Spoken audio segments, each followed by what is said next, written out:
Hope you're having a good day. I'm here. I just made a mechanized slingshot from Legos. How it works is, let me just set it up. Bam. What this thing does is it's a slingshot. Quite mechanically, it's just, I think it's really good, but I'll show you how it works. So what you're looking at is you got the holding piece right here, so you'll hold it with your hands.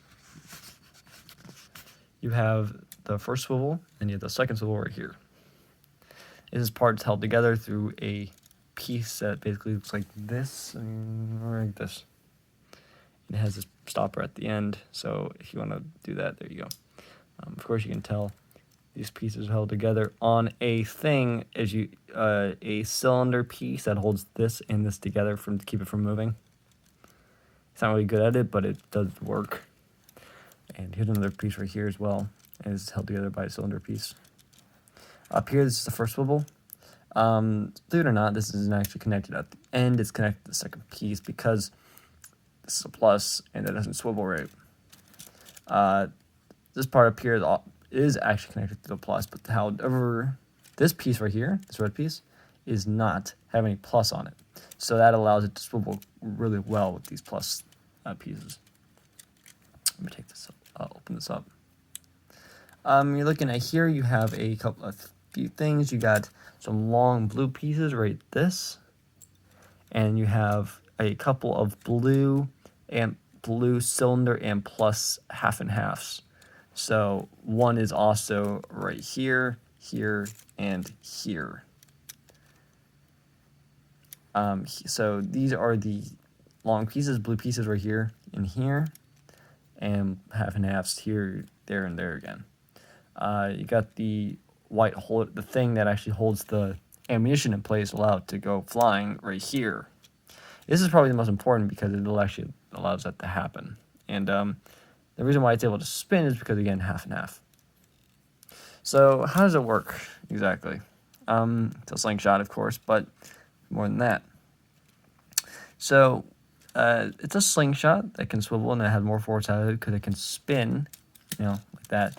But the way it holds stuff is because these two things right here, this part in right here, moving these pieces allow you to see how different ammunition can actually be held within this. But this is actually the ammunition that I basically use all the time.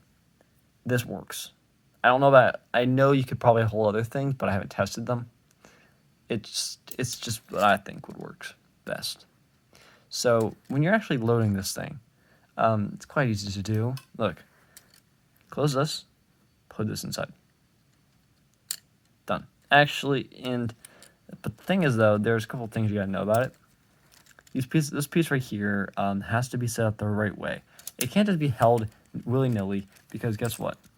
It actually has if you set it up the wrong way, it really won't do much for you. Do that and you actually get less out of this than you would if you had it like that. It's probably because this is allowing this to be held in place, and this basically allows it to be angled at a way that's like, think of it like this. It's like, imagine it being on a ramp and being held in place. So this actually has force, and it's pushing it this way instead of down. But you don't want it to go down, you want it to go up. So that's how this ramp would work, which is also what this piece is, basically.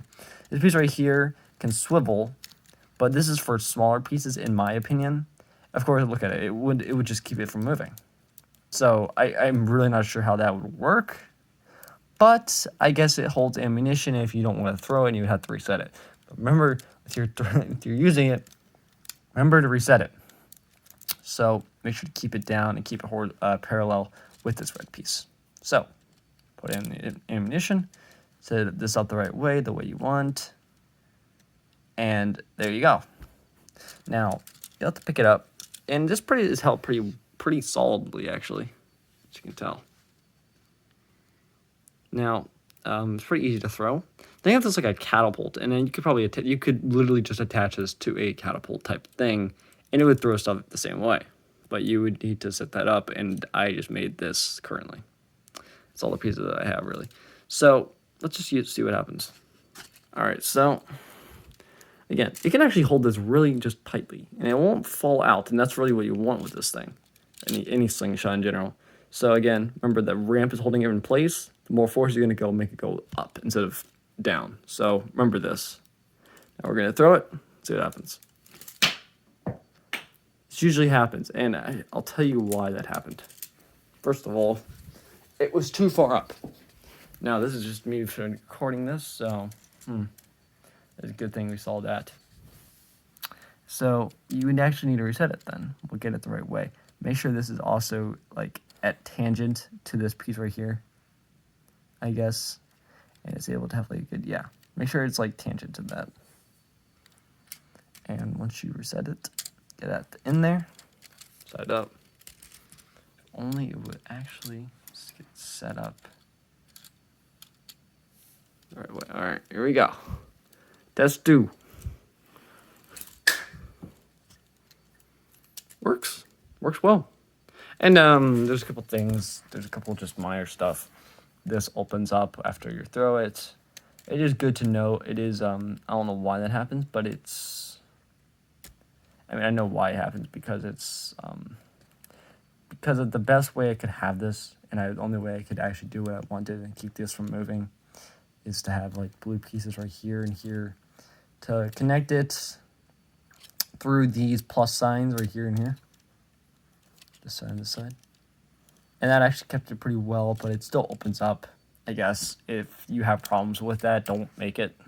Okay, cool. Stoppers, of course. There's some very important stuff that you have to know, though. These are half and half cylinders right here, here. So here, here, and here. These are long blue pieces, which I could show you. Look like this. These look like this. This is just one long cylinder. And this is the same thing, long cylinder. This right here is a cylinder with a stop at the end. So it looks like this. And you can see right there. Yeah. Now, I could probably show you it's about the length of this. If you want it for scale. That just works. I just tore apart a Lego set that I had before, and I just used them. So I don't even know if this is. I think this is the only type of size they make for these, but I'm not sure. Some other pieces you should know. Stopper, right? This is another stopper. This is quite important because it actually holds it in place. You could have it on a swivel. You could actually have more force if you made another one. It's like a trebuchet basically at that point, but you know what? I think this just works well for what it is. Remember to have 2 stoppers right here. You don't have to use this piece in general. You can use just this, and another one of these here. But this keeps it from moving much, but the problem is it still does that, which is bull crap for me, but who cares? And yeah, remember stopper, half and halves, long cylinders, long blue pieces right here to connect these things. Oh yeah, another long blue piece right here that connects this. Make sure you have it set up the right way so it doesn't do anything like that. Make sure it opens up like that. I guess you could do it the other way, but I haven't tried that. So yeah, this is my final product. I guess. I just wanted to record this to say like how this works. I could record this on my YouTube. I could put this on my YouTube channel. Who knows? But yeah, this is it. I made it. If I turn this into a catapult, I'll probably record again. But yeah. If this is on YouTube, thanks for watching. I hope you have a great day, and see you.